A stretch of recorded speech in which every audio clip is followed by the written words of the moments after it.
app. Now you can get shows like Today's Issues straight from the source. Put back on the next. Just say unbanned. Unbanned. Just search AFA Streaming or visit streaming.afa.net to sign up. Welcome to Today's Issues, offering a Christian response to the issues of the day. Here's your host, Tim Wildman, President of the American Family Association.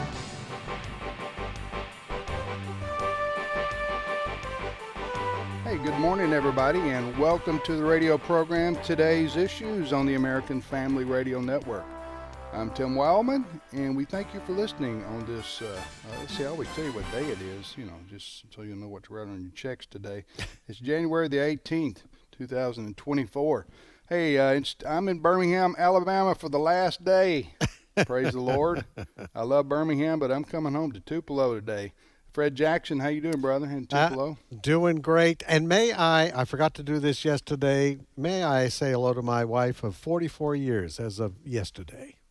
Congratulations. Yes. 44 years. Wow. Absolutely, yeah. Chris Woodward, how you doing, brother? I'm doing well, thank you. So, Fred, tell me about when did y'all get married? Tell your wife's name and when y'all got married and my all wife, that stuff. Yeah, the Lord brought together this boy from Canada and met a girl from Mississippi at Baptist Bible College in Springfield, Missouri. And so that was 1979, and we got married in 1980, so 44 years. Wow. Congratulations, brother. Yeah. And your dear wife for all these years. It's been great, and two great daughters coming out of that marriage. But we're feeling, one of our daughters has entered the 40s range, so we're feeling kind of old. Me too. Yeah, when your kids get to be 40, I had a friend of mine the other day. I'm 60, and I had a friend of mine that I knew from high school. We don't see each other often, just around town. And we were reminiscing a little bit, and we're not close friends or anything like that, just high school buddies. And he said, we got more behind us than we got in front of us. That's right. You're right about that. That's right. You're right about that. But congratulations, brother. We got a lot to talk about on the program today. I am, I've mentioned this before. My wife and Allison and I, we've been in Birmingham for over a month now. She had treatment for her Hodgkin's lymphoma cancer, and it was a stem cell transplant or replacement. What do you call it, Allison? Which one is it? Anyway, it's one or the other. I get them confused. But they take. I'm gonna put it in layman's terms, okay? They take your blood out. It's a blood cancer. That's what Hodgkin's lymphoma is. They take your blood out. They run it through the ringer. The cleansing ringer. Yep. And then they put it back in. Yep. And that rids you of the cancer. It's a magnificent, wonderful, tremendous technology. Yeah. That you can't use that on all cancers, obviously, but you can on like leukemia and Hodgkin's. On blood cancers, you can use it, and some people have to have other people's donate. Have to have a match of stem cells. But in our case, Allison was able to use her own. Thank the Lord. Great. And so, anyway, that was a success. And but we've had to be gone from our home and our little 11-pound. All our children and grandchildren, and our little 11-pound dog's been. I don't know if he'll recognize us or not. Back home, our little dog, our Maltese, so we'll see him later today, maybe, hopefully, we'll see. But the problem is, I know people are saying, why are you boring us with your personal problems? But the problem is that there's ice between Tupelo and Birmingham. And so we're going to have to really be careful coming home. And it's supposed to rain today and refreeze tonight. So anyway, that's our personal situation. And I've been using this Comrex box, which is a remote radio technology that allows me to do the show from over here. And it sounds like I'm in the studio with you guys. I know. It's tremendous. Yeah. The technology. But anyway, Allison's, while I've been doing the show live the last couple of days, she's been making grilled cheeses and washing dishes and everything like that. And I try to tell her, hey, I'm doing a live radio show here. And everybody can hear what you can do, what you're doing over there. But I do have this mute button. I'm going to mute. Did you hear me mute? I did. While So I you're can get taking over a there. chomp of grilled cheese. Yeah. Anyway. Yeah. So anyway, that's our personal situation. We look forward to being back home. I have a greater appreciation, I tell you what, for people like in the military and people who are missionaries and so forth who are gone from home for months, sometimes years at a time. It's very difficult when you've never been away from home that long, to be away from your house. Yeah. Just simple things. Your house, your own bed, right? Your own shower, friends and family. So we look forward to getting back home today. But I will say this, my observation of Birmingham. Birmingham is a very clean city and friendly people, and they take a lot of pride in it. And this University of Alabama, Birmingham is a world-class cancer treatment center, much like MD Anderson in Houston. And I know Vanderbilt has a reputation, and other places around the country, being able to treat cancer. So we thank the Lord that she's healed, and she has to avoid some things for 2 or 3 months, that because her immune system is rebuilding. Every day it's getting stronger. And she also has to take her childhood immunity shots again. Did you know this? No. Yeah. She's going to have to take her, I don't know what else she's going to have to take, but whatever she got as a child, she's going to have to retake. But that makes sense. Because they took the blood out and they clean it all up, as you say, and then they put it back in. So, got to go back to scratch. All right, so listen, another thing, I want to just say this for just a moment, and then we'll get into the news of the day. We're in a very difficult time politically in this country, right? Yes.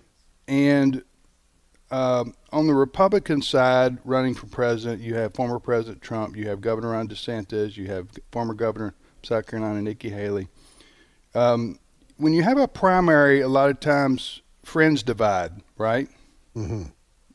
Friends and family, we all make our own judgment on who to vote for and who to support. And sometimes that gets very contentious, and it can get, and people argue, and that's okay. It's America, and I think we can all be adults. So, Mr. Trump, former President Trump, a lot of his behavior in his words and the things that he says and does make it difficult. I think unnecessarily so. It makes it difficult for people. They struggle with exactly what to think about him and supporting him and voting for him. And then you have people on the other side who say, no, I support him because his policies. I've heard that, and he had a good presidency, and I understand that, and I voted for him in 2020. But we're going to talk to Jenna Ellis about this at the bottom of the hour, because Jenna worked for President Trump. She has strong feelings about some of the things he said and done, and she's even offered the idea she may vote for somebody else in the presidential election. She may vote for somebody else. She's not sure right now.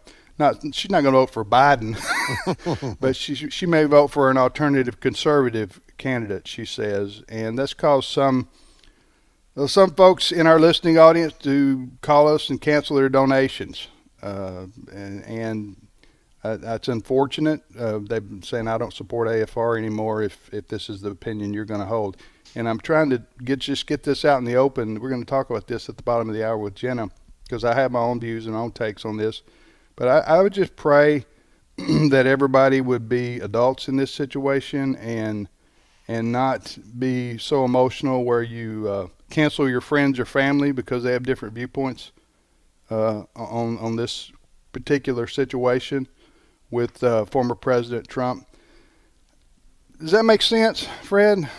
It does. What I'm trying to express, I don't know if I'm articulating it correctly. No. Look, you can go all the way back to 2016 and what Donald Trump had to say about his opposition, like people like Ted Cruz, who today or this week endorsed former President Marco Trump again. Rubio too. Yeah. You know, so it's there's a lot of tension right now.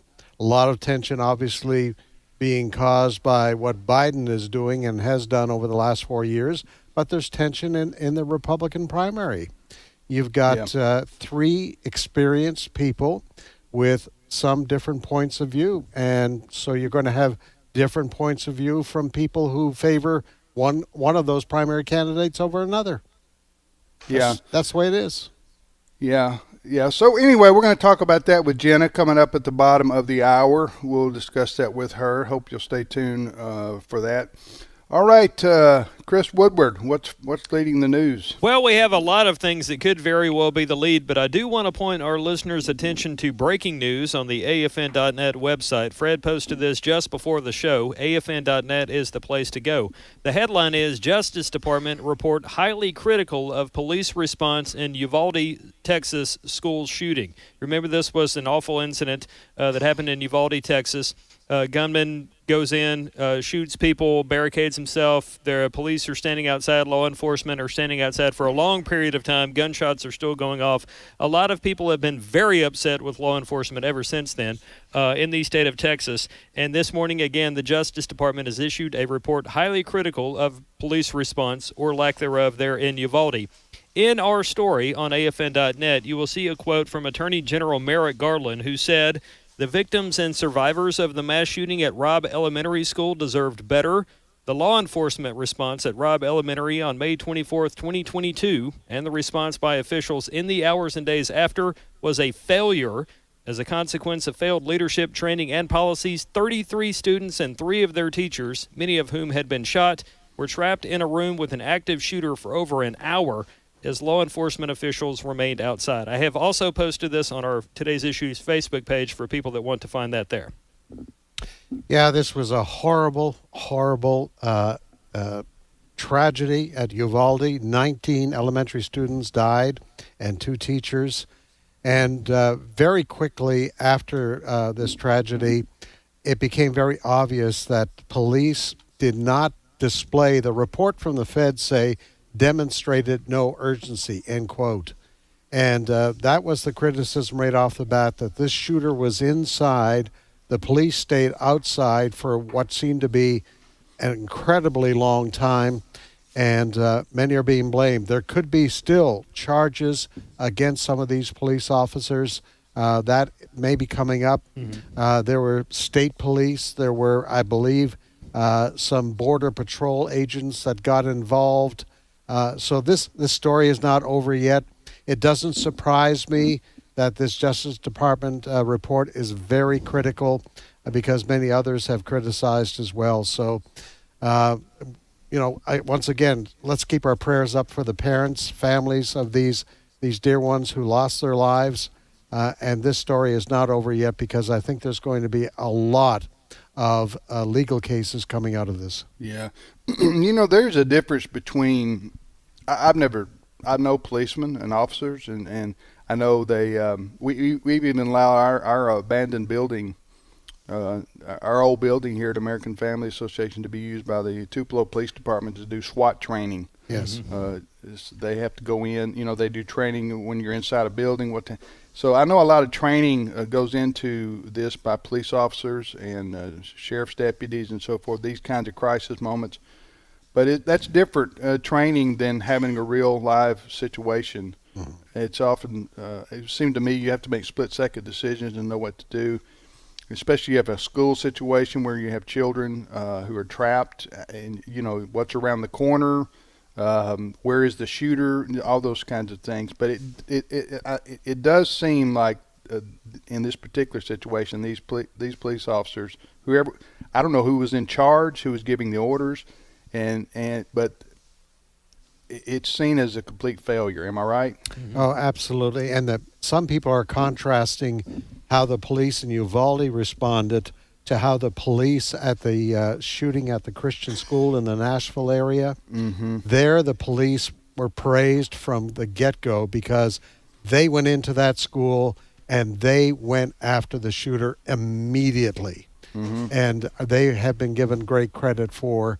Now there's still And you some kids train who knowing that your life's on the line. Yep. You trained, the officers are trained to go into a volatile situation, and Yes. oftentimes they know that they may be shot and killed themselves. Yes. So. Yes. All right, you're listening to today's Issues Next Story, Chris. Well, Fox News is branding this as an exclusive, and again, I've shared this link on our Well, Today's it's not Issues. anymore because you're using it. Well, that's true. Thank you, Fox.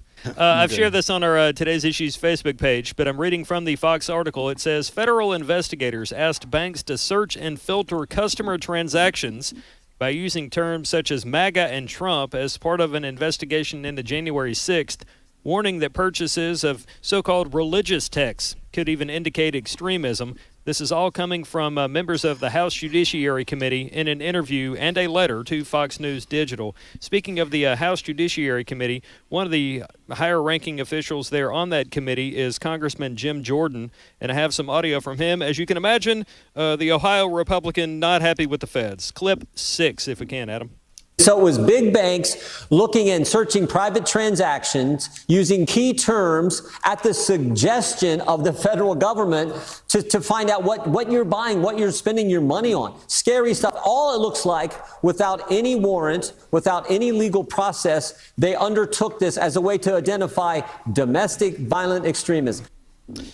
Yeah, the scary part about this, now, banks do test by federal law, going back to 9/11. By federal law, they have to have people employed at a bank to investigate people who want to open up accounts. And these people issue what's called SARs, or Suspicious Activity Reports. I have a friend that's involved with that kind of work. But this goes beyond that. We have federal officials that were telling banks, credit unions, et cetera, look for things in people's social media that are in those accounts. Look for words like MAGA. Look for words like Trump. Look for words like, are you ready for this, folks? Dick's Sporting Goods, Bass Pro Shop.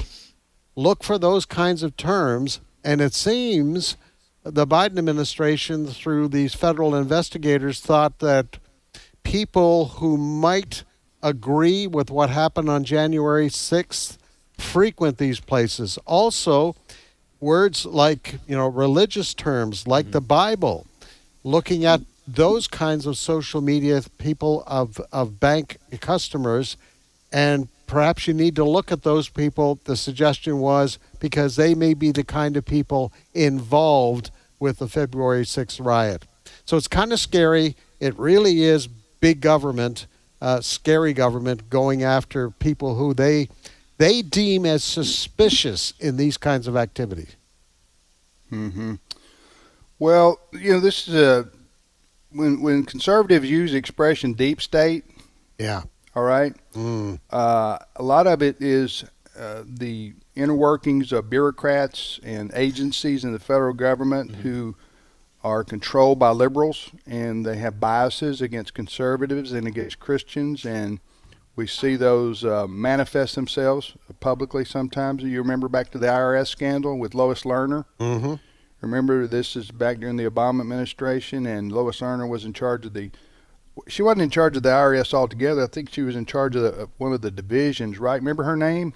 Yes. Oh, yeah. I'll look it up. I'll look up her title. And what they were doing, the IRS, was they were denying tax-exempt status to groups that applied to the IRS using phrases like patriot, or I forgot all of them. Tea Party groups. Tea Party. You remember that? Oh, yeah.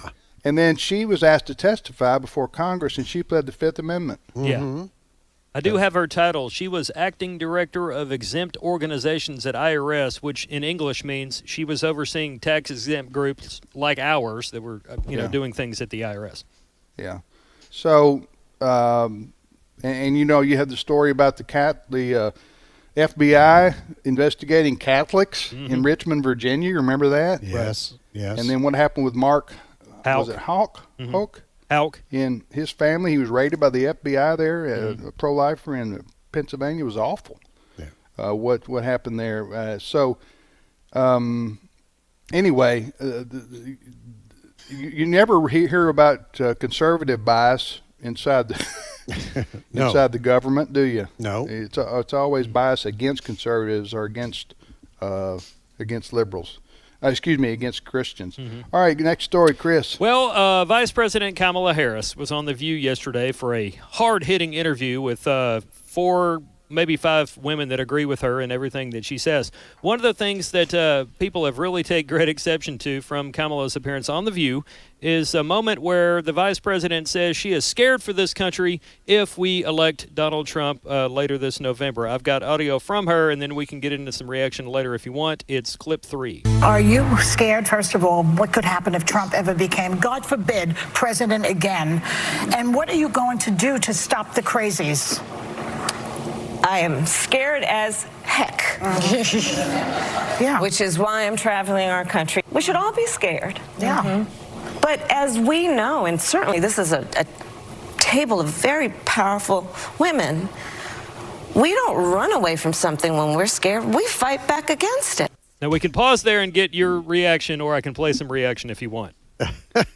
Well, I watched the video of this, and You don't watch The View, Fred? I watched a clip. He does. Oh, clip. Okay. Yes. He does. I saw Believe me, no, I'm busy doing today's issues when I think these ladies are on. Kamala Harris comes out from behind a curtain, I think it was, and she gives each of the ladies a big hug. So this is a gathering of friends, to put it mildly. There's not going to be any opposition to anything she says, and they all agree with her. So, but this is the theme of the Biden administration going into this 24 election, is go out there and try to preach the idea that you need to be afraid of the possibility of another Trump 4 years. That's what it's all about. The Democrats don't want you thinking about the crisis at the border. They don't want you thinking about the economy. They don't want you thinking about climate change and forcing you to buy electric vehicles. But they want you to think about life is going to be dangerous under another term of Donald Trump. So this is part of the campaign. Yeah. I have some audio. I think there's one conservative on that panel. Yeah, but she didn't really pipe in there. It's Griffith. She just got married. Yeah. Well, she got a hug too. Yeah. She worked for the Trump administration. Prior to that, she was with the House Freedom Caucus, the lady that Tim's talking about here. But she has been blasted herself for not being a real conservative, so take that for what it is.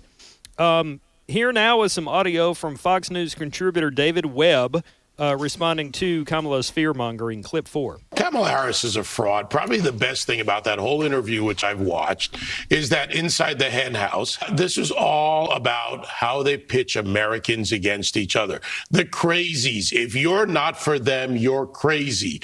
God forbid Trump should win. God forbid the American people under the Constitution should choose our political leaders and our civilian leaders. Can you imagine that? So what's their other option? Pick us because we told you so, and we'll tell you what you're going to do.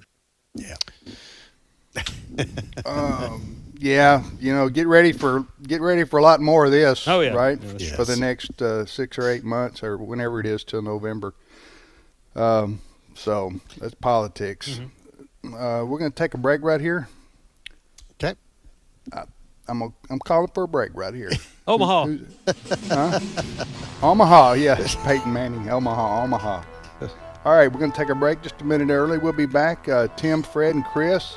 A lot more issues to discuss that are happening in our country today. And Jenna Ellis will be joining us momentarily, so stay with us.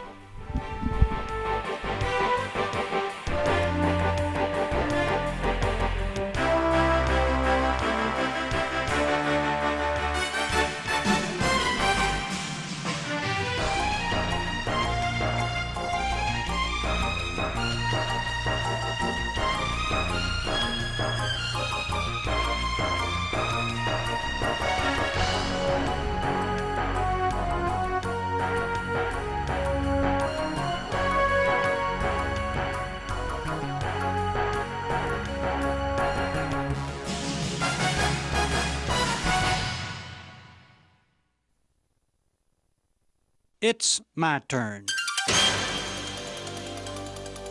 Here is your host for My Turn, Don Wildman.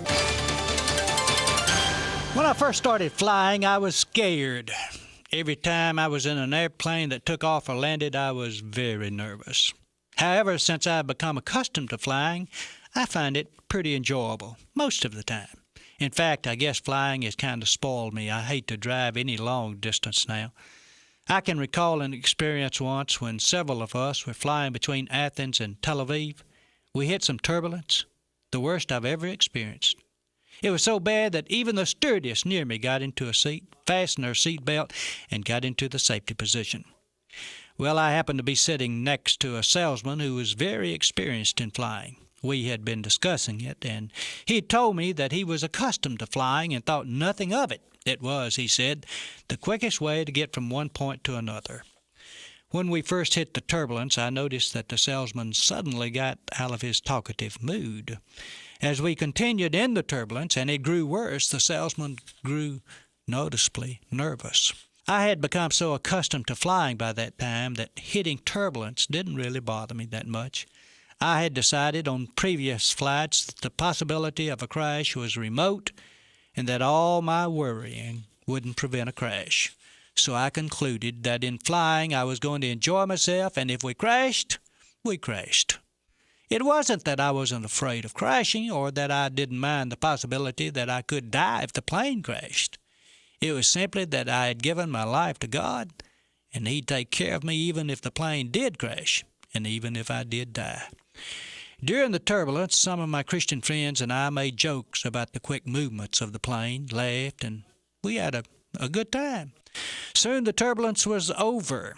The salesman sitting next to me called the stewardess and ordered 3 shots of whiskey. Yeah, 3 shots of whiskey. I guess if you haven't got the spirit, you have to have some spirits.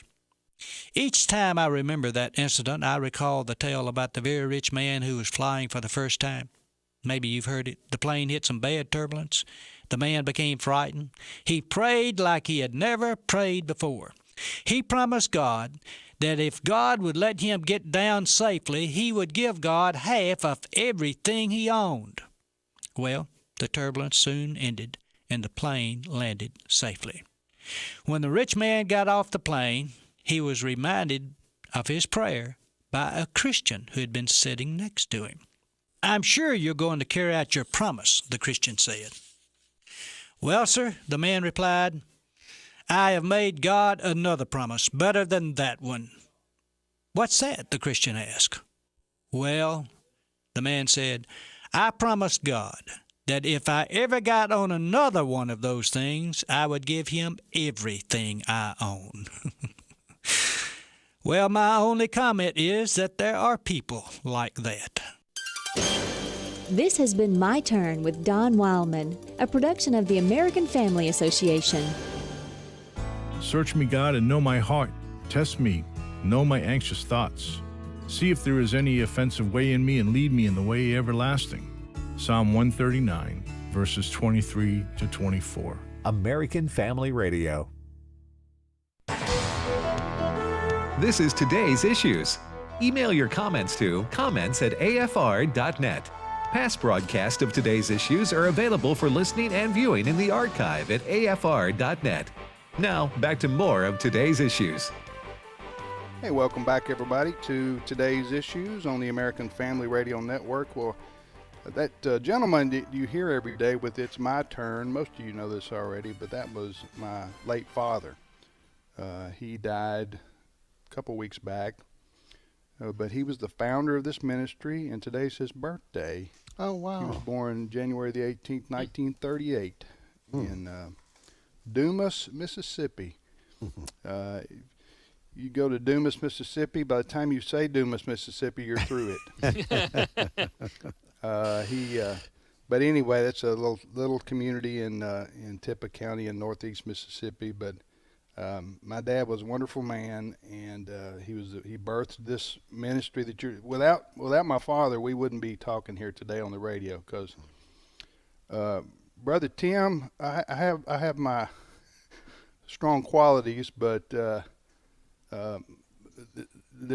my dad was a highly unusual person in terms of his goals and his ability to have vision and then to accomplish what God asked him to do. And he had somebody told me one time, said, your dad has more horse sense than anybody that I've ever known. That is, I guess you could say that's akin to common sense, but the ability to do things and to get things done. And Ed Battagliano said one time about my dad, he said, your father can look around corners. Yeah. That's the way he described my dad's uncanny ability to do things and to see things and to get things accomplished. So this radio network you're listening to, obviously the Lord gets the credit first and foremost, but my dad was the Lord's servant, and he at one time back in the 90s, we were the fastest growing radio network in America, period, for a couple, 3 years there. Christian or secular. It didn't. So we. So I'm just saying, I would on his birthday today, I wanted to remember him and his steadfast devotion to the Lord is why we're talking on the radio today. Yeah, absolutely. With this radio. Fred, do you want to comment on that at all? Or? Oh, absolutely. And I just am so thankful I got to know your dad when I obviously came here 27 years ago. He's the guy that hired me, and people have asked, how did that interview go? Well, the interview lasted about 30 seconds. I just came down to visit AFR, and he said, do you want to come work for me? And I said, yeah, I have to go home and get a green card, though, because I'm Canadian. So you go get your green card, and you let me know when you get that green card, and then you come work for us. That was the interview. So that was a God moment. Dad didn't look at your resume too deeply or call references, did he? No, I had no resume with me that day.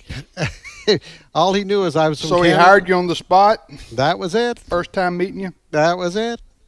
And yeah, well, here you are all these years later. See what I'm talking about? I know. That's just a God gift that he bestows on some people, the discernment, that kind of thing. Well, the big need, he understood way back then that the liberal media was getting even more liberal, and that AFR needed its own news service in order to get the truth out there.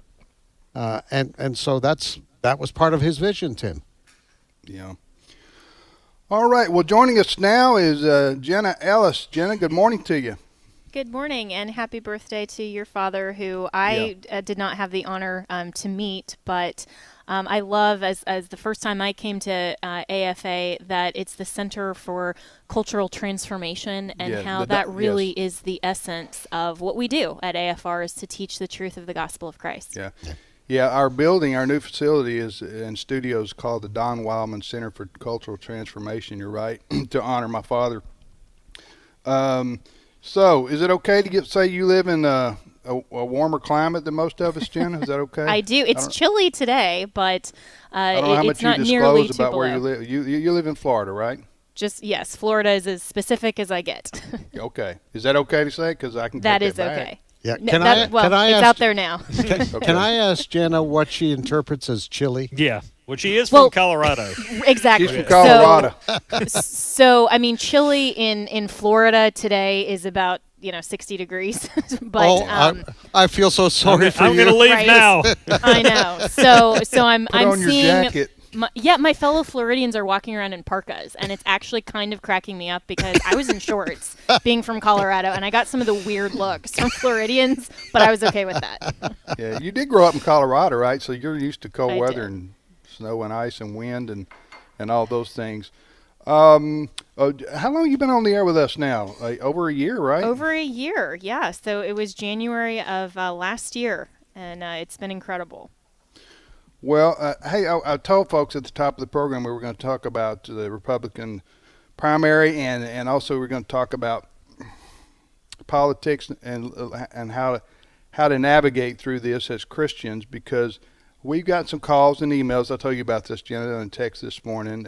Yes. Some folks have said, Jenna's advocating a never Trump position, and because of that, I'm cutting off my support to American Family Radio, which, listen, people can make up their own minds about who to support or not to support. But I would just, first of all, we're going to talk to Jenna about this. What is her real position on this? And I'll tell you mine.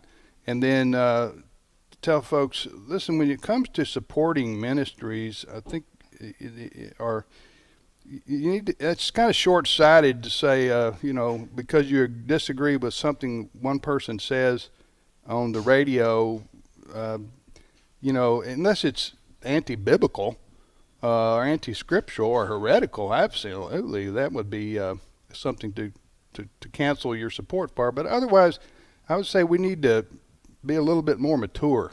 I know I'm chastising some people, but we need to be more mature and more discerning and allow each other a little bit more grace when it comes to politics, because it can get ugly and get divisive, and people can say and do things on emotions that maybe they don't mean the next day. And especially when it comes to a primary. Now, when it comes to a general election, most people, choose their side and everybody's in agreement. But when it comes to primary politics, it can be contentious even among friends and family. I said last March, I predicted when Governor DeSantis decided to run against former President Trump, I said there's going to be some bad Thanksgiving meals because people are going to choose sides and people are going to get upset with one another, maybe some about their positions. All right, so Jenna, we've got some calls and emails. I told you about this morning. They said, "Hey, Jenna's saying she has a never Trump position, and she's on American Family Radio. Do you have a never Trump position, Jenna?" No, I don't. And I have a Christian conservative position, which is that the Bible alone is sufficient for everything for the Christian life. And within that, there is soteriology matters that are essential to the faith. And then there are wisdom issues. And the wisdom issues we can all disagree on, and we can debate over the best position for Christians to take. And that's what I talk about on the radio. And let me say as well, I don't certainly speak for everyone at AFR. There are people like my predecessor, Sandy Rios, who had the time slot, who is very much a supporter of President Trump. Interestingly, I got a lot of response when I first started the program from listeners saying, we are very concerned that you're too pro-Trump. We don't want to listen to that. And we're actually chastising me the other way, which just tells you that on issues of wisdom, which this is not a matter that is essential to the Christian faith. Reasonable Christians can and often do disagree. And again, in 2016, we were in this same position where I was advocating for Trump. I voted for him twice. I worked for him, as everyone knows. And I had Christians then in 2016 leading into November saying, "Jenna, how can you possibly be a Christian and support Donald Trump?" And at that time, I said the same thing I'm saying now. This is a matter of wisdom, and reasonable people can disagree. I'm not never Trump. Could he convince me to support him again a third time? Potentially. Right now, and I'm going to always be open with my audience of where I think the best possible move and participation in civil government can be. And people are free to disagree with that. And what I'm not going to do is ever take a position contrary to Scripture. And if people listening consider your support for or against a political candidate in the United States of America, whether or not that's Trump, to be a matter essential to the faith, then I think you've lost sight of what this ministry is all about. Because AFR is not about supporting different candidates. It's all about taking the best possible action to promote the truth of the gospel of Christ. And I can disagree with people with my fellow colleagues on AFR, but I'm certainly not going to divide, because this is not a matter essential to the faith. This is a matter that we all should be discussing as Christians and debating what is the best possible outcome to further our freedom in our American society. Amen, sister. I like that approach. I think, and with respect to former President Trump, I remember back to 2016, I remember experiencing the same thing. I remember one fella who's a devout Christian, a conservative, and did some work for us at the office. I never will forget it. He looked at me and he said, "We cannot have Donald Trump. This is before the primaries when Trump announced we cannot have Donald Trump. And as the Republican nominee, this is back, before about the time that Trump announced he was going to run for president. There was a lot of Christians who were very worried and concerned that Mr. Trump's his previous lifestyle, his Playboy lifestyle. He's a 40-year New York liberal. Come on, I mean, there was reasons, particularly at that time, to question supporting him. But that was in the primary season. Of course, Ted Cruz, the senator from Texas, I think he got the vote of most Christians at the time in the primary process, but eventually ended up losing the primary to Trump, who went on to, win, and then he won the presidency, right? Mm-hmm. And then he had a 4-year record. We can debate that record. I'm talking about President Trump. My view is, overall, generally speaking, he had a good presidency. He did a lot of good things for the conservative movement. Now, did he have a conservative worldview? No, he didn't. He relied on people who did to tell him what to do. He didn't know who to appoint for federal judges or Supreme Court justices. But he was smart enough to listen to people who did, like the Federalist Society. We can argue about the Federalist Society and whether they're conservative enough or whether they gave him the right kind of advice in appointing judges. I'm just saying I think I'm speaking broadly and generally here, but I think most Christians in this country, most listeners to American Family Radio, would give approval to Donald Trump's presidency on an overall basis. And I would too. Huh? Wouldn't you agree? Absolutely. I was very proud to work for him and be a part of supporting the 3 now justices of the Supreme Court that overturned Roe, all of that. Absolutely. Yes. I never will forget going to the meeting in New York City that Governor Huckabee hosted with Donald Trump, then candidate Donald Trump. And Donald Trump, and they did that, and they brought a lot of religious leaders, particularly more Christians than anybody else, to New York City to hear what President Trump, then candidate Trump, had to say about his positions and his thoughts, and because he was trying to woo, Trump knew that he had to have the Christians vote for him, or he was not going to beat Hillary Clinton. He knew that. So Donald Trump, his whole life, basically has been a negotiator and transactional. And Donald Trump did not have a pro-life position until he ran for president on the Republican side. So I think the Christian voters traded with Trump, and Trump traded with Christian voters. He got Vice President Mike Pence to be on his team, to be VP. So Trump did everything he could to woo Christian voters to support him, and I think he was pretty open about it. He didn't have a particularly Christian or conservative worldview. But he did have a lot of things that Christians and conservatives could agree with, namely Hillary Clinton did need to be president because it would be awful for her policies would be awful for Christians and conservatives, and she would have 4 years of appointing federal judges, including, as we know now, 4 years with Trump. You had the unprecedented 3 in 4 years, 3 Supreme Court justices that president, and that was President Trump, was able to appoint. So that's kind of the backdrop to where we are today. Again, I think broadly and generally, and Jenna agrees, most people think that President Trump had a successful presidency. COVID hit, and I would give President Trump mixed results on COVID. His COVID response, he was flying by the seat of his pants like we all would have been. A pandemic? Good grief. You're rocking along, you're President Trump, and you're having a pretty good presidency, and everything's going pretty good, and then people will walk in with white coats, and tell you, hey, you better do this, that, or the other, or millions of people are going to die. And so he's trying to figure that out. And all right. So anyway, I'm talking a little bit too much, I guess, about that. But that's the backdrop to where we are today. He lost the election to Joe Biden in 2020, and I know people are saying, no, he didn't. It was stolen. Okay, listen, we can argue about all the ins and outs of that. But that's really not going to serve our purpose here today, because Biden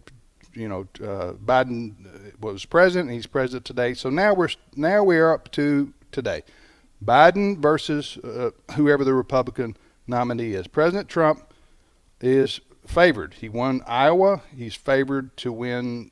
I don't know where he's not favored to win right now with respect to the Republican primaries. Governor Ron DeSantis decided to throw his hat in the ring. Governor DeSantis is the most successful conservative governor in my lifetime. The guy's amazing. His accomplishments in Florida are unprecedented with respect to fighting against the left. So he has credibility within the conservative movement that's remarkable. Should he have run against President Trump?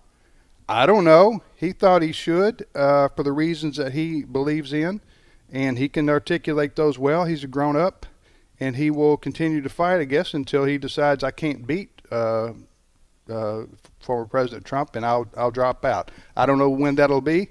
I don't know what'll happen in the next few weeks, but I just know Trump is heavily favored in all these primaries. So, Jenna, you still there? I am, and I appreciate your full synopsis, and I think that places us well. Well, I don't charge by the hour like lawyers. I can just talk and talk and talk. But okay, here we are today. Now, with President Trump, I've already given credit to his 4 years in the White House. But let's be honest, folks. With President Trump, it becomes hard sometimes somebody said he's hard to love. I had a friend of mine who's they're pretty staunch Trump supporter. And they say, well, he's hard to love. That's the way they described it when I said, good night. Did you hear what he said today? So he says and does things, Jenna, they're not just mean tweets, okay, folks? They're not just mean tweets. Sometimes President Trump just kicks people in the groin who are good people, and he does so unnecessarily. He is a narcissist. We all know that, and that's a personality disorder. And sometimes narcissists, they lash out at people unnecessarily who they think are challenging them. He called Governor DeSantis, Trump did, a globalist rhino. Okay? We all know that's not true. So, Jenna, sometimes with Trump, do you just laugh it off and say, well, that's just Trump being Trump, or do you take things seriously and say, wait a minute, that's not fair. That's slanderous to call Governor DeSantis a globalist rhino. Go ahead, comment on that. Well, I've certainly taken the position very publicly that there are a lot of, frankly, lies that came out of the Trump campaign and from Trump toward Governor DeSantis, who I agree with you has been the best conservative governor in current American history, and he has had an unprecedented run. And so my initial opposition to the Trump campaign for 2024 wasn't like 2016, where, maybe he had some very unsavory rhetoric, the mean tweets, some of that stuff. But overall, he was pointing out issues in Washington that everybody understood. Yeah, that's kind of the way the swamp works, and that's why he became so popular. But now, when he's running to the left of Governor DeSantis, as a Christian conservative, I'm not going to say, Trump is Trump, let Trump be Trump, or as a matter of loyalty to a political candidate, I'm going to let that slide. I think it's incumbent upon Christian conservatives to value truth and to value fidelity to the principles of the Bible first and foremost, but also conservatism, to point that out. And if you support Trump after that, even knowing all that, fine. That's again, it's a matter of wisdom. But we should always be calling out the things that are lies or maybe bad policy decisions of any political candidate. Mike Johnson, for example, who's the Speaker of the House now, he's been a friend of mine personally for years. He is a solid Christian conservative. That doesn't mean that I'm just going to support every decision that he makes, even if I think it's wrong. And wrong being a matter of wisdom, right? A matter of how the civil government in American society works. And so I think overall, the bigger picture for the donors who are really upset, I would say two things. First, we are never going to please everyone. If we're talking about politics, even if we're talking about doctrine on air, we're always going to offend someone. That's just the nature of talk radio. And so if you're going to divide over political disagreements, then you don't understand the ministry that is AFR.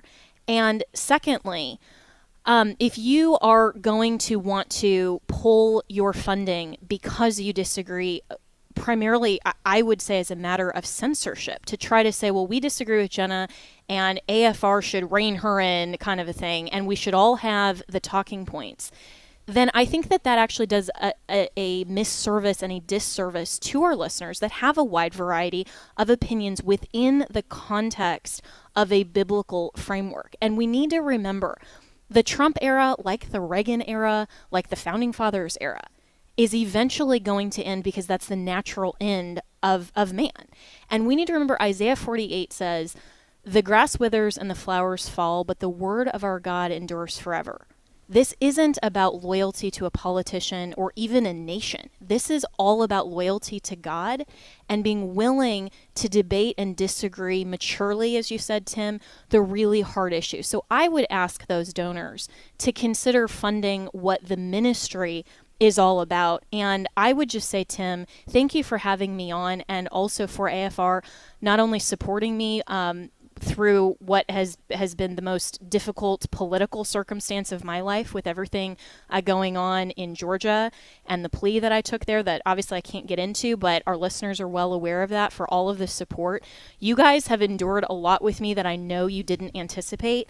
And for those listening, AFR has stood behind the truth and has supported me in a way that I never even expected, and I'm very, very grateful for that. Well, thank you for that. The way that the DA is going after you and the others in Georgia is just ridiculous, and it is lawfare, and President Trump is experiencing some of that. We've talked about that. We've acknowledged that.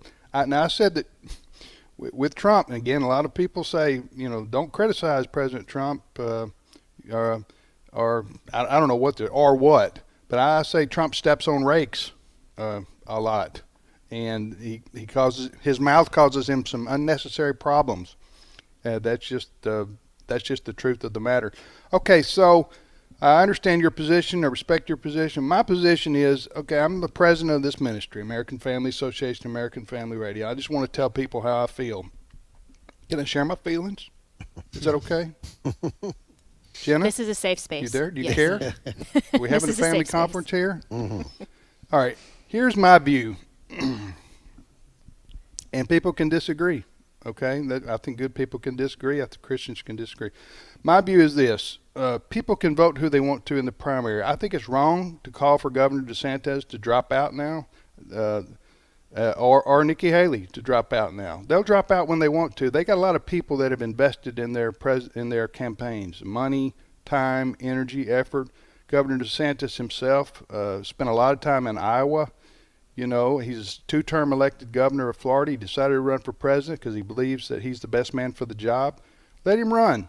And when he runs out of gas, he said he will support whoever the Republicans choose. And that's probably going to be, favorite right now would be Donald Trump. Let me note here that President Trump did not sign the pledge that he would support whoever the Republican nominee was. Okay? I don't know if he was planning on running third party, if he didn't win the Republican nomination or not. I got to finish this thought process, and there's the music.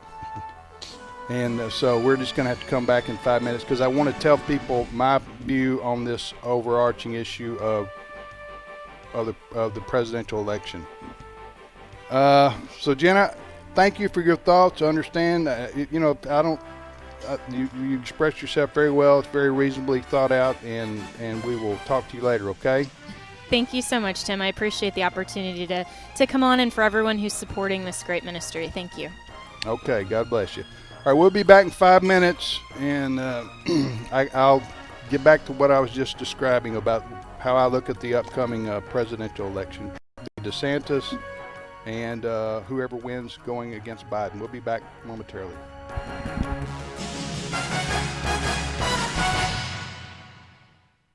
The views and opinions expressed in this broadcast may not necessarily reflect those of the American Family Association or American Family Radio. Faith, family, freedom.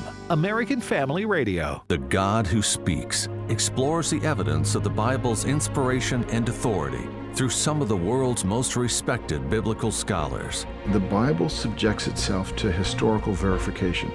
It puts itself at risk of inquiry. From the American Family Association, The God Who Speaks. Available now at thegodwhospeaks.org. This is American Family Radio, a listener-supported ministry of the American Family Association.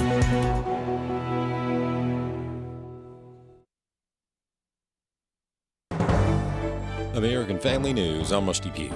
Florida Governor and GOP presidential candidate Ron DeSantis is expected to be back in New Hampshire tomorrow to make a final push in the state before Tuesday's primary.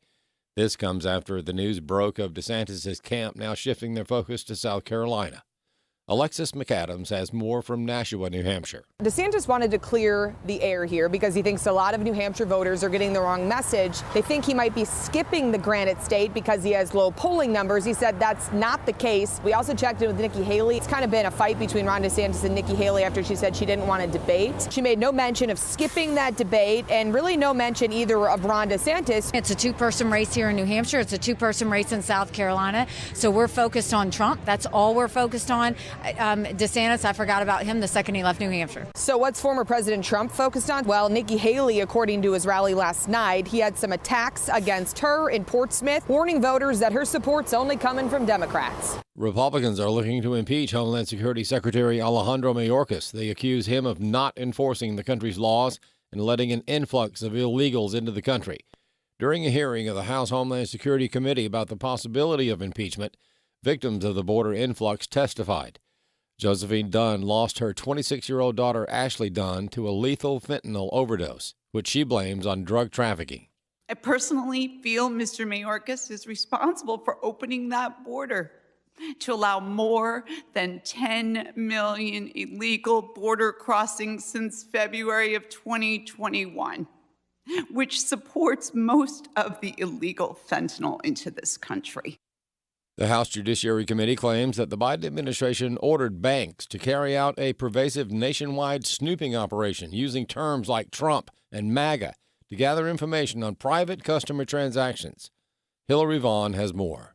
The House Judiciary Committee is out with details on how far the government was willing to go to try to track down anyone involved in January 6th. According to committee documents obtained by Fox News Digital, federal investigators asked banks to search customer transactions, suggesting key terms that would raise red flags. Those red flags, terms like MAGA, Trump, they warned banks that customers who purchased religious texts could also be a sign of a homegrown violent extremist, and wanted to know where customers shopped and which customers shopped at Dick's Sporting Goods, Cabela's, and Bass Pro Shops. The government basically profiling the type of people they think could be persons of interest involved in January 6th. An Ohio Tea Party activist says left-wing groups want to push a measure on the November ballot that will make it easier to cheat in future elections. Chad Groening has more. Ohio Republican Secretary of State and U.S. Senate hopeful Frank LaRose has some serious problems with the proposed constitutional amendment. Secure and fair elections is being pushed by left-wing organizations, including the Ohio Organizing Collaborative, the Ohio Conference NAACP, and the Ohio Unity Coalition. The amendment would need only a simple majority by Ohio voters to become law. LaRose says the proposal is a radical effort to undermine election integrity. Tom Zalestowski, president of the We the People Convention and the Ohio Citizens PAC, says it is literally a leftist wish list. This thing says that once you're on the voter rolls, you can never be taken off, even if you move out of state or you die. This says that you don't need a photo ID. You literally just need to bring a piece of paper that says, I swear I am who I say I am. Understand, they are going to put that on the ballot in Ohio in November, and we're going to have a fight on our hands to make sure it doesn't pass. The Tea Party leader says their whole goal is one-party rule. They want to make America California. The supposed defenders of democracy are working 24/7 to destroy any kind of democracy, any kind of right to vote. They want full totalitarian control, and they are working very hard to get it. I'm Chad Groening. Wall Street is holding steadier today. The S&P 500 up 0.5%, coming off a back-to-back loss. The Dow was down by 6 points, and the Nasdaq Composite up 1.1%. More news online at afn.net and on the AFN mobile app. I'm Rusty Pugh. So I just joined 1 Million Moms. But I know I should have done it a few years ago when you sent your email about the trash in the media, but it just didn't seem to be worth it then. So what? Oh my goodness, have you seen that preview? It's pornographic. Media isn't going to get better until concerned consumers get involved. 1 Million Moms has been calling on us to do just that for 14 years, with many successes along the way. When you see something, say something at 1millionmoms.com. That's 1millionmoms.com. Today's Issues continues on AFR with your host, Tim Wildman, President of the American Family Association.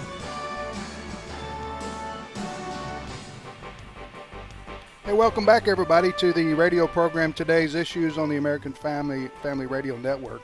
We've got 24 and a half more minutes to go on the program. I'm Tim Wildman with Fred Jackson and Steve Jordoff. Steve, good morning to you, brother. Good morning. How y'all doing? Doing good, doing good. We got 24 minutes or so left on the program. The best today. 24 yet to come. Do what? The best 24 minutes of the show. I guarantee it. I Hey, Fred, guarantee. I don't know. Gee, Steve thinks very highly of himself. Hey, Fred, did you time how long I talked without taking a breath last half hour? Yeah, it did pretty well. I think it was about 15 and a half minutes. I did for a 60-year-old man, huh? That's right. Did I wax eloquent? Would you say that, or I tell you, that was an interesting discussion. That really was. I've always wanted to wax eloquent. I don't know if I did. I was listening. I think you did okay. Yes. All right. Listen, I'm not a born radio talk show host. I got this job because of my dad. And I had to grow into it. So I'm just a common person, okay? I'm not a professional radio talk show host. Listen, our number one goal here, I'm going to get to my thoughts on the election in just a minute, but our number one goal here is to promote Jesus Christ. Yes.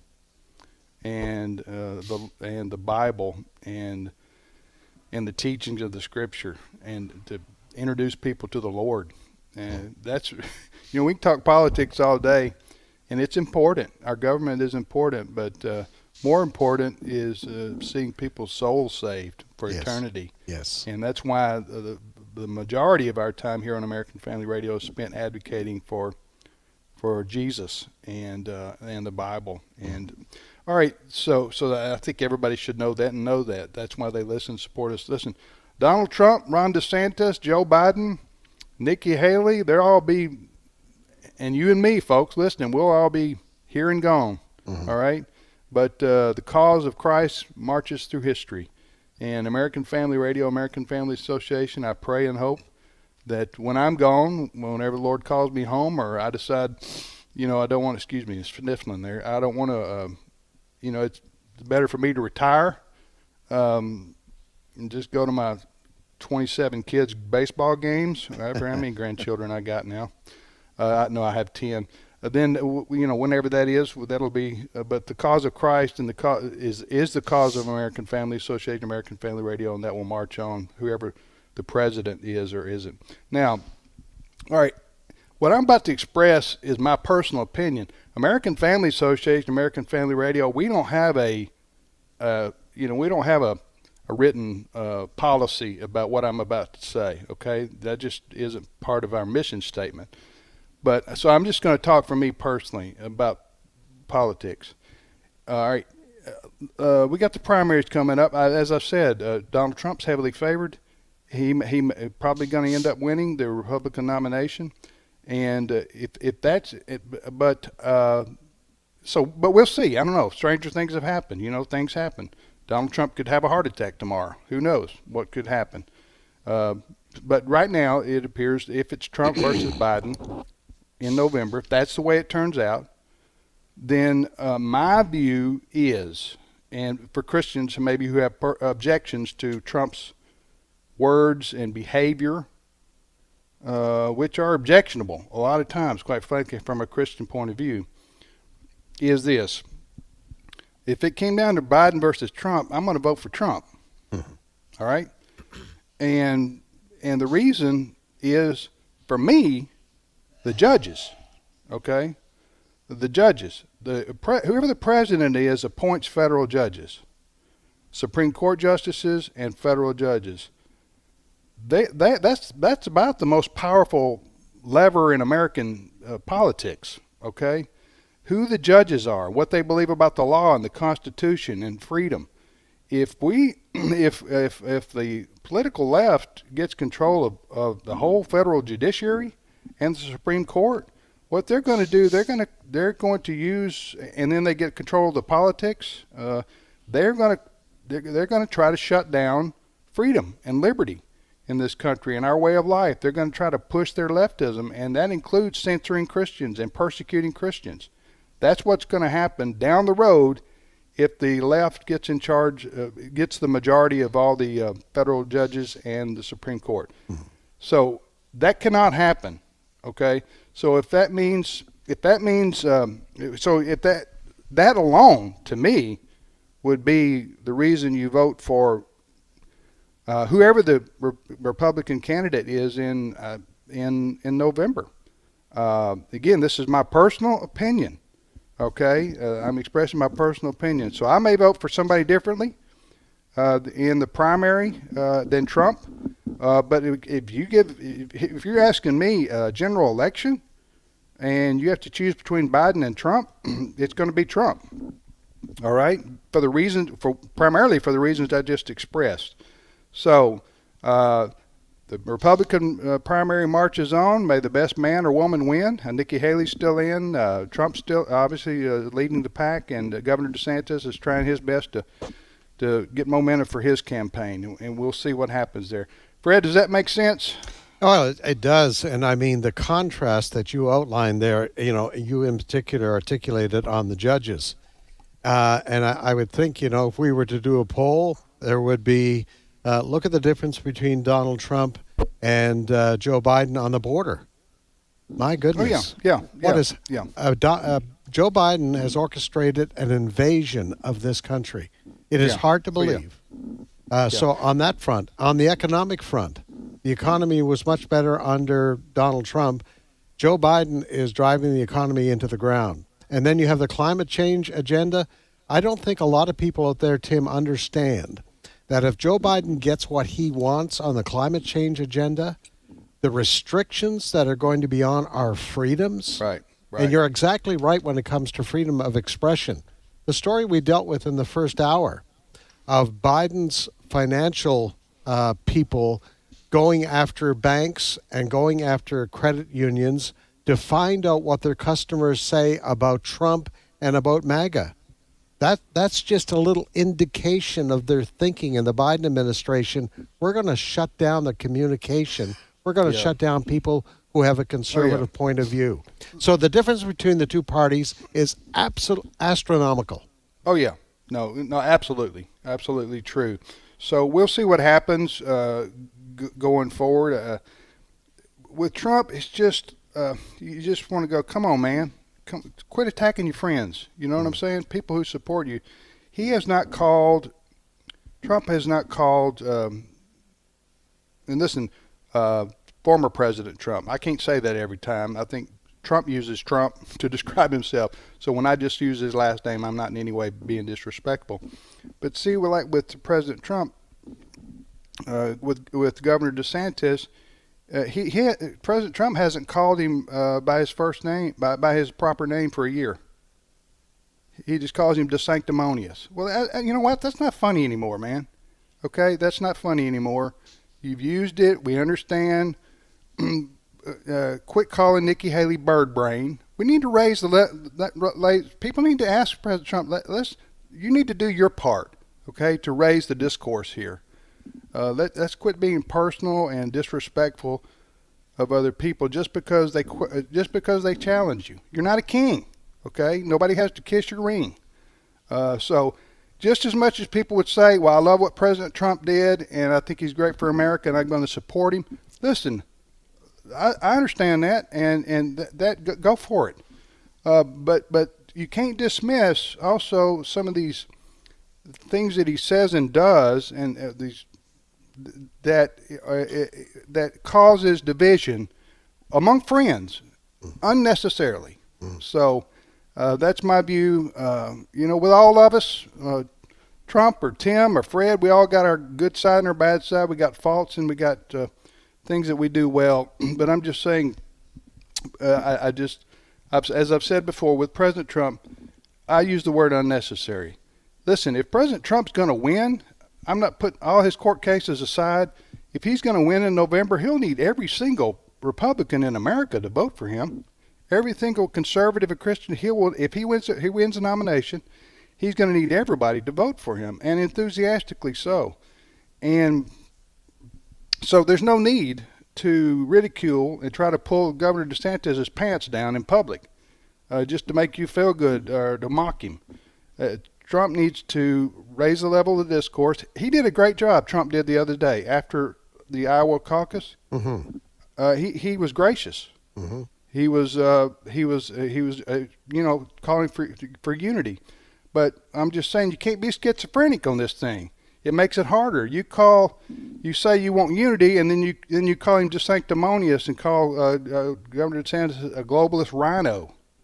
And you just can't do those things and build unity within a party. It causes discord unnecessarily, and I hope and pray that if President Trump wins the nomination, I hope he would do it tomorrow, but I hope he will, as I say, raise the level of discourse and at least not attack your friends, people who are in agreement with you politically. You need to build your base and grow your base. So, all right, that's all I got to say on that. I think we needed to talk about that openly and honestly here because we have a lot of people who are writing us and calling us, and this came up because Wesley, my son, some others said, hey, we're getting some feedback this morning. People are canceling their support of AFA because Jenna Ellis says she's not going to support Donald Trump. And I just said, I don't know exactly how to handle this, except let's just spit it out. Let's just talk about it, and let's just get it out in the open. So Jenna said she's not a never Trumper, but she is open to another candidate, should a conservative candidate become available that would be viable. Is that what you got? I don't want to put words in Jenna's mouth, except is that what she said, right? Yeah, I didn't hear a program this morning, but I'm talking about what our conversation was half an hour ago. That's what I took from that conversation. Yeah. Okay. Yeah. All right. So let's move on. What do you got, Steve? All right. Hey, let's go down. Hey, Steve. Yes, sir. Steve Jordahl Ammonius. Go ahead, Steve Jordahl Ammonius. Ammonius. All right. That was pretty weak. I just came up with that. You'll have to explain what it means later to me because I'm sure I get that. Mm-hmm. Down in Texas, you may have recalled that down at Eagle Pass, Texas, the state took back the park that they're processing a lot of the illegals that cross in Eagle Pass. The federal government was down there. Border Patrol was doing what they do, which was citing people and letting them go. Well, Texas decided that they had had enough of that, and the state sent its law enforcement down there to basically kick the feds out. And we now have videos and stories of people being arrested, illegals being arrested, put in handcuffs, and led away. I'm not sure where they're taking them, but in Eagle Park, state law enforcement are acting under Governor Abbott's orders, and they are enforcing criminal trespasses on single adults, men and women. That's according to the Texas Department of Public Safety. So Texas taking matters into their own hands. You remember, Tim, several years ago, Arizona tried to do its own border enforcement, and the White House struck them down. They weren't having it. I think maybe it was the Obama White House at the time. So, but I'm hearing some interesting things. We're now hearing from Democrat mayors and governors of these former sanctuary states saying maybe this wasn't such a good idea. And I want to play you a little cut. This is a black talk show host that's pretty popular. His name is Charlemagne. He goes. Anyway, he's talking, and I want you to hear what he has to say because he has had a little bit of a change of heart. Cut 8. Of course, he's the president of the United States of America. If he can take credit for the good things that happen in this country, he has to take credit for the bad as well, because those things happen on his watch, you know. And I'm telling you, people are going to go to those sound bites, and they're going to go to those sound bites where they saw, the President Joe Biden and Vice President Kamala Harris and Mayor Eric Adams and all of these other, liberals and Democrats. They're going to go to those sound bites of them welcoming them into sanctuary cities. And I mean, it made a lot of those Democrats start singing a different tune. And I mean, the voters see that, the voters see that. And so what does that look like to the voter? Just on the surface, it looks like Republicans were right about the issue and Democrats got it wrong. That has to be the that was who was that? That was a very popular black radio talk show host, right? Yeah, he goes by Charlemagne. I mean, his listening audience is mostly African American, right? It is. Yeah. He's the same guy that remember when Joe Biden went on and said, "If you don't vote for me, you ain't black." Right. That was on Charlemagne the God show. Yeah, gotcha. So the same guy.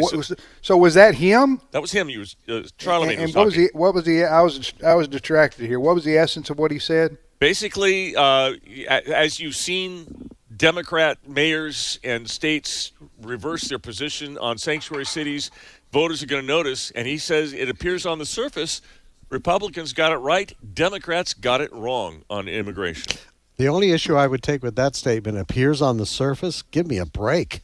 Does he not follow what's going on? It was so easy for these left-wing Democrat mayors back in the day when there was just a trickle of illegals coming into their city to be sanctuary cities.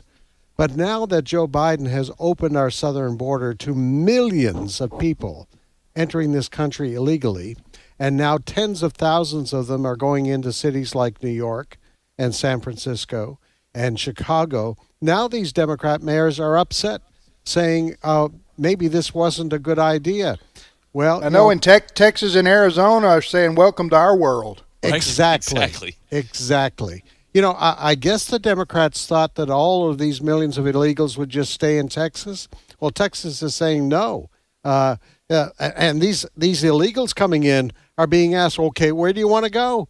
Right. And I want to go to New York. I want to go to Chicago. I want to go to San Francisco. They want to go to a sanctuary city, and they want to go where where they're going to be provided for. Yes, and we have a scary story related to this coming out of Denver this morning. The city's main public hospital, Denver, of course, it's Democrat. Colorado's Democrat now. The main public hospital there is deep in the red after at least 8,000 illegal immigrants have used the services of this one hospital 20,000 times. And they rung up a bill, which these illegals are never going to pay, of $130 million. There are reports that at this hospital, they have been turning away American citizens, but they're taking care of these illegal immigrants and no charge. This is what's happening. And I'm sure this story is going to be repeated right across the country. It's amazing what's going on out there. Yeah. The Democrat mayors who, remember, these people were criticizing Texas and Arizona and were, remember this? Oh, yeah. A couple of years back? Sure. They were saying, you need to be more welcoming, and we welcome people from all the world to come here. Well, they did. Mm-hmm. Yeah. And New York said, whoa, wait a minute, we didn't really mean everybody, and we didn't really mean we'd have to take care of all these folks. So it was, what do you call it, virtue signaling? Yes. Yep. On the part of the left, Mm-hmm. And now they're having to deal with the reality of having to take care of thousands and thousands of people that have took them up on their invitation to come to America, except New York, Chicago, Denver, and San Francisco. They expected them to stay in El Paso or Dallas or Houston, and now they're going around the country. And all of a sudden now you're saying something needs to be done about the border. Yeah. Okay. All right, next story. Well, Steve. the Republicans are doing something about the border. They've introduced H.R. 2, which would restrict the asylum process for people crossing the border, resume construction of the fence. Well, one of the Representatives and Congress freshman Maxwell Frost, Democrat of Florida, said he didn't think that was such a good idea, and he proposed. He says, "If you're going to do that, I have a bill for you, and I want you to see, I dare you to introduce it." Listen to cut 9. My colleagues on the other side of the aisle, let's be honest with immigrants who deserve better than what you're offering them. Don't welcome immigrants if you plan to reject them. If you keep pushing your bigoted H.R. 2 bill, then also pass this bill. I've taken the liberty of drafting it for you. It removes the Statue of Liberty, our largest symbol that tells people to come here. This is who you are, removing the fabric of America. So I want to know which Republican who supports and voted for H.R. 2 will introduce this bill. Be careful now. He's a Democrat. They'll do it. They'll push over the statue. Well, this is the thing. They try to mislead the American public. They use the term immigrants. This country has a system to welcome immigrants. You apply to come to the country, you get a green card, you get a permit to come, and then after a while, you apply for citizenship. There is a system in place. These countries have broken, these illegals have broken into this country. They've broken in. It's like somebody has broken into your house. I would like to ask this Democrat member of the House, are you open to people just breaking down the door of your personal house and coming in? Are you going to feed them? Are you going to welcome them? Of course they wouldn't do that. But these people, they use the term, they say if you're against what's going on at the southern border, you're racist and you're against these poor folks. There is a system to come to this country. We got to get back to that. Yeah. Yeah, it's a couple of things. Once it's an abuse of the asylum laws that we have here in America. We've always been traditionally a welcoming country to people who've been persecuted politically or religious, for religious reasons. Well, what's happened now is the people are coming from around the world. They're crossing over our southern border and they're pleading asylum. Do you plead? I don't know exactly how to describe it. And then they're turned loose into the interior of the country and told to come back for an asylum hearing before a judge, and they never come back. Nope.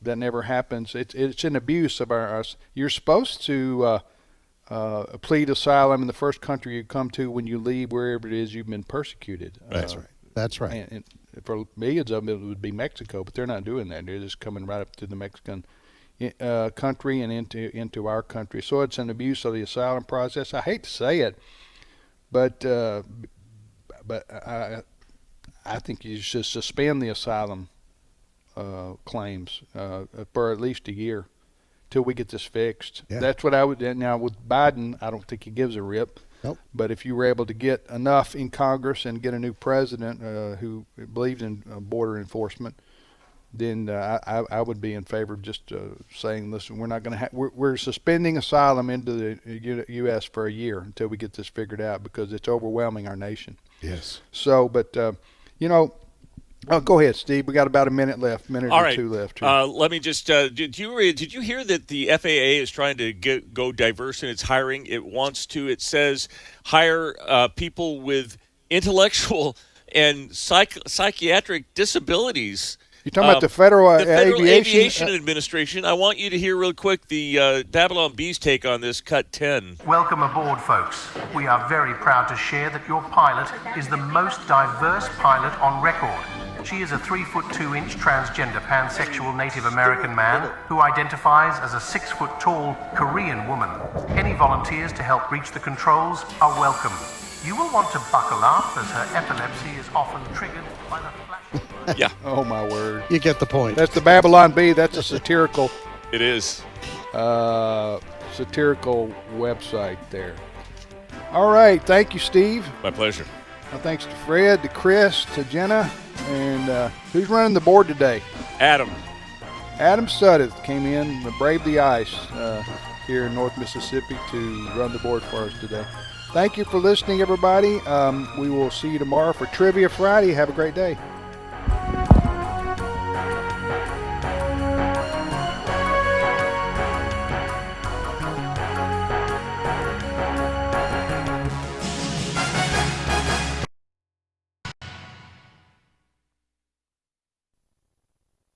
Happy New Year, everybody. I'm Tim Wildman, president of